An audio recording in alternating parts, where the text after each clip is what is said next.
Before you carry another box of your mother's jewellery down to the church rummage sale, sit with me a while. I want to tell you about 1813. Napoleon's armies were on Prussian soil. The treasury was empty. So Princess Marianne of Prussia asked the women of her country for their gold, their wedding rings, their mother's brooches, all of it, and they came, by the thousands. And what they got back was not a receipt. It was jewellery made of cast iron, black, heavy, cold, inscribed with 6 words. Gold gab ich für Eisen. I gave gold for iron. Today, a good pair of those iron earrings, the ones a modern eye calls rusty and gloomy and frankly ugly, can be worth more than the gold ring that woman surrendered to get them. The Victoria and Albert Museum keeps them behind glass. So does the Met, because the ugliest thing in your mother's box is very often the oldest thing in it, and often the only thing in there a human being made entirely by hand. One warning first, and you've almost certainly heard the opposite. People will tell you, never clean old jewellery. The patina is the value. That's half right. And the half that's wrong can cost you real money. Don't polish, don't scrub, don't dip anything in cleaning solution, and never put an old piece in an ultrasonic machine. Those strip finishes, dissolve foil backings, and shake loose stones that have sat quietly for 150 years. But never clean. It is not appraisal practice. It's a bumper sticker, because green crust is verdigris. That's corrosion. It is eating the metal right now, and leaving it there out of reverence doesn't preserve anything. It just gives the damage more time. Soft dry brush, gentle hands, dry box, a professional for anything worse. Now let's go through it together. Number 15. The dark red cluster earrings that look like a scab.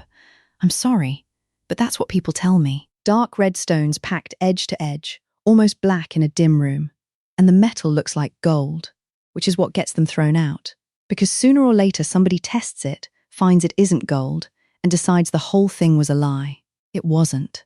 Those are pyrope garnets from Bohemia, cut rose-cut, flat-bottomed, faceted on top, to catch candlelight in a room with no electricity in it. And the metal was never meant to be gold. It's tombac, copper and zinc, gilded. The Bohemians called it garnet gold and used it on purpose, so nothing would compete with the stones. In 1762, the Empress Maria Theresa banned their export outright. And here's what almost nobody tells you. Bohemian garnets are set closed back, with a sheet of foil under every single stone to throw the colour back at you, which means if you wash them, you will kill them. Water creeps under the foil clouds, the fire goes out. Forever. Never put them in water. Number 14. The rock earrings. Slices of banded stone.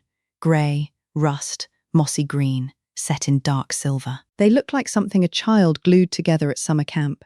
Most families call them the rock earrings and leave them at the bottom of the box. That's Scottish pebble. And there's a love story inside it. Queen Victoria first went to Scotland in 1842. She leased Balmoral in 48, bought it outright in 52. And Prince Albert. This is the part that undoes me. Prince Albert would go out and pick up plain pebbles himself and have them made into jewellery for her. Now here's your free date stamp.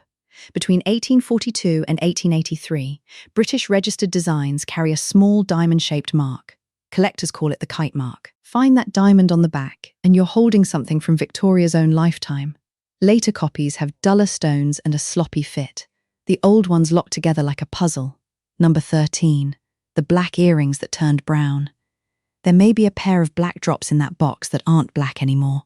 They've gone khaki, muddy. You assumed cheap plastic, aged badly, and you were half right. That's Vulcanite, hardened rubber, invented as a cheap stand-in for something far more valuable, which we'll come to in a moment. Here's how you know. Vulcanite fades. Real jet does not. Real jet is as black today as the day it was carved. Vulcanite was moulded, so run your thumb around the edge and feel for a seam. Rub it warm between your fingers, and you may catch a whiff of sulphur, like a struck match. Its Irish cousin is bog oak. Real oak, buried in a peat bog until it went nearly black, then carved with harps and shamrocks. Sold, very often, to people leaving for America and never coming back. Number 12. The black glass. Cold, heavy, beautifully faceted, sparkles like a little dark diamond. This is French jet, and the joke is that it isn't jet at all. It's black glass. Here's how you tell it apart at the kitchen table, right now. Glass is cold. Press it to the inside of your wrist and it stays cold. Glass is heavy, and glass was moulded. So look for a seam, and look with a magnifier for bubbles trapped inside. Bubbles mean it was liquid once. Jet was never liquid, but a fine French jet piece is still a real antique. It just isn't jet money. And that gap is one of the widest in the whole box, number 11. And here is the real thing. Whitby jet. And it doesn't look like much. Dull, matte, black, carved into shapes we simply don't wear anymore. Jet is fossilized wood, buried in a Yorkshire seabed 180 million years ago. It comes from one stretch of cliff on the English coast, near a town called Whitby. Now, you've been told Queen Victoria started the jet craze when Prince Albert died in 1861. That's what everyone repeats. But she was already wearing jet in 1857 at her cousin's funeral. Albert's death didn't start it. Albert's death turned it into an industry. 3 tests, all free, all safe. First, pick it up. Real jet is astonishingly light, lighter than you expect, every single time. Second, touch it to your cheek. Jet is warm, glass is cold. Third, this is the one the museums use. Rub it gently on the back of an unglazed ceramic tile. Jet leaves a brown streak. Glass leaves nothing at all. And you'll read online about heating a needle and pressing it in to smell for coal. Don't. Whitby Museum itself warns against it. It burns a hole in a 150-year-old object, and there is no undoing that. Number 10. The grey earrings you thought were rusty. Grey. Dark. Dozens of tiny faceted studs packed so tightly they look like a field of little steel diamonds. To a modern eye, they look tarnished. Dead. Like costume jewellery that gave up. That's cut steel. Sit with this, because I don't think you'll believe me the first time. At the height of the fashion, a fine piece of cut steel could cost more than the same piece made in gold. They made the studs by melting horseshoe nails, each one faceted by hand against a wheel, polished, then riveted, one at a time, through a pierced base plate. The best carried 15 facets apiece. The great name is Matthew Boulton of Birmingham. Napoleon bought a full cut steel suite for Marie-Louise in 1810. Now your test. The best one in this whole video, so lean in. Turn it over. If you can see individual rivets on the back, each stud fixed by hand, you're looking at early work, roughly 1790 to 1850. If there are no rivets and the studs sit on a stamped strip, that's late Victorian mass production. Same look from the front, completely different object, and keep it dry. Rust is what killed most of it. Number 9. The Berlin iron I opened with. Black lace. That's what it looks like. Impossibly fine, spidery black filigree, made of cast iron. Iron, worked to look like lace, by men standing in a foundry. The Royal Berlin Foundry opened in 1804. By 1813, it was casting the jewellery those women got for their gold. Some pieces carry the inscription, some carry the king's portrait, some are signed. Gase, Deveran, Lemon. Test it with a refrigerator magnet. I mean it. Berlin iron is iron, so it will grab the magnet. Silver won't, gold won't, brass won't. A magnet costs you nothing and settles the question in 1 second. And why is it rare? Because iron rusts and iron snaps. Most of it is gone, which is why what survived sits in the V&A and the Met, and why reproductions get made by the crate load. Let me stop for a breath. You're learning to look at your family's things the way a specialist looks at them. If that's useful, subscribe. That's the whole ask. And let me be plain about what I am and what I'm not. I'm not standing in for a certified appraiser, and nothing here is an insurance valuation or a legal opinion. Every figure I mention is what pieces have been reported to sell for, not a promise about yours. Before you buy, sell, or insure anything, check with a certified appraiser and with the rules in your own state. All right, this next one will make some of you uncomfortable. I'm going to say it anyway. Number 8. The earrings woven from a dead woman's hair. I know. Stay with me. This is one of the most misunderstood objects in American attics. Victorian families kept hair, not out of morbidity, out of love. Hair doesn't decay. It was the one part of a person that stayed. Women kept a dish on the dresser called a hair receiver and saved what came out of the brush. 2 ways of working it. Palette work. Hair laid flat, glued in fine strokes like brush strokes, sealed under glass. And table work. Hair woven in 3 dimensions around a form, the way you'd make bobbin lace into hollow ropes and braids. The first American instructions ran in Godey's Lady's Book, December of 1850. Black enamel on the mount usually means the person mourned was married. White enamel very often means they were unmarried or a child. That's a hard sentence to say out loud. And now the uncomfortable part. By around 1865, most hairwork had moved out of the parlour and into the factory, and there were real scandals. Workshops swapping the hair customers mailed in for a stranger's or for horsehair, because horsehair is coarser and easier to weave. So I have to be honest with you. The hair in your great-grandmother's brooch may not be your great-grandmother's hair. Tell me in the comments whether you'd still want to know. I genuinely can't decide. Number 7. The gold band with the black stripe. A little gold hoop with a band of black enamel running through it. Perhaps some tiny letters. Fussy, old-fashioned, not remotely wearable, so it sits at the bottom. Look closer. You may find I meters O, in memory of, or OBT, obit, meaning died, a date, sometimes an age, sometimes a name. Someone had that made because they could not bear to stop carrying a person around with them. Learn the symbols and the box starts speaking to you. A weeping willow is grief, an urn is the soul, and a broken column, snapped off partway up, means a life cut short.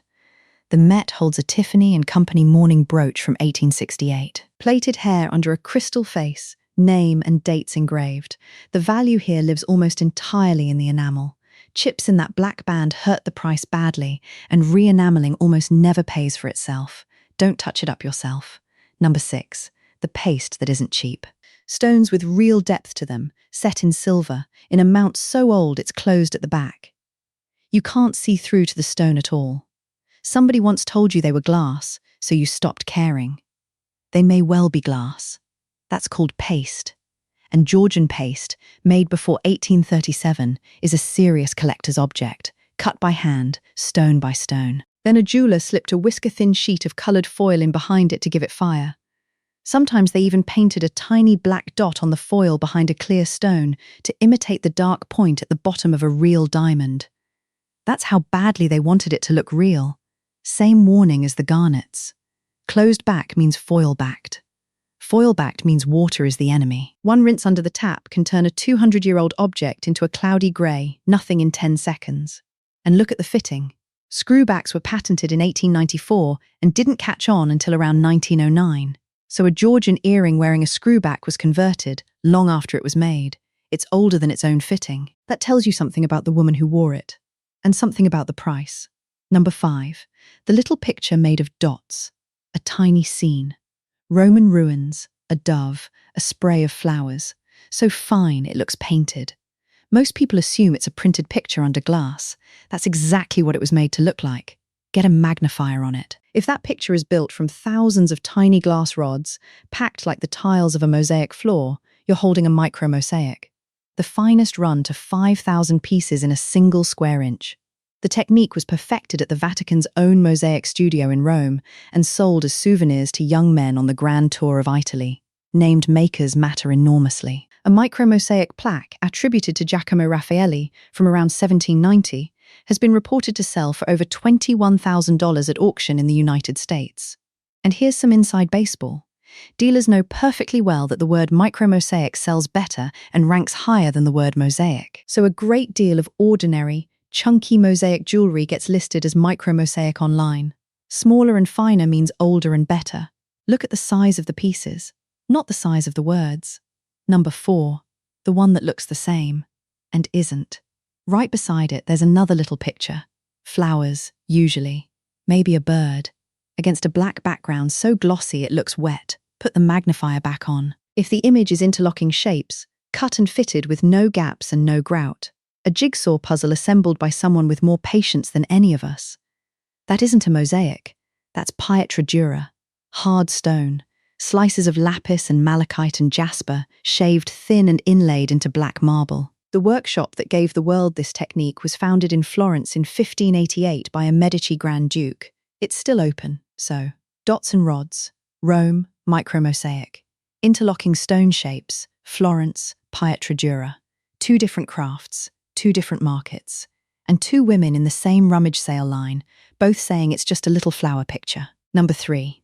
The enamel that moves. A pair of earrings in a translucent colour. Deep blue, lilac, oyster white, and underneath the colour, faintly, a pattern, waves. sunbursts, fine parallel lines. Tip them under a lamp and watch. If that pattern seems to swim beneath the surface as the light shifts, you're not looking at paint.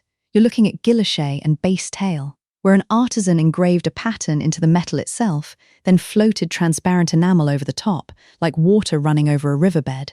Fabergé built an empire on that effect. Cartier used it. Tiffany used it. Here's the difference that costs money. Painted enamel sits on top and looks flat, and when it chips, you see plain metal underneath. Real Basse-taille has depth, and when you angle it, the engraving moves. Once you've seen it move, you'll never mistake it again. Number 2, the one you hold up to the window. This is my favorite thing in the whole box. A pair of earrings, a dragonfly, a leaf, a wing, in colors that look almost like stained glass. And most people never do the one thing that would tell them what they have. Hold it up to a lamp or to a window. If light comes pouring through those colored panels, if it glows like a cathedral window in your hand, that is plique-à-jour. It means letting in daylight, and it's arguably the hardest thing a human being can do with enamel. There is no backing. The enamel is suspended in a metal cage with nothing holding it from underneath. They built it over a temporary copper base, then dissolved the copper away with acid, and if it cracked, months of work were gone. René Lalique was the master of it. His dragonfly woman was made for Sarah Bernhardt herself, and a Lalique Plique-à-jour dragonfly pendant has been reported selling for $180,000 at auction in New York. 2 things. Even unmarked Plique-à-jour carries value. The technique is so difficult that fakers rarely bother.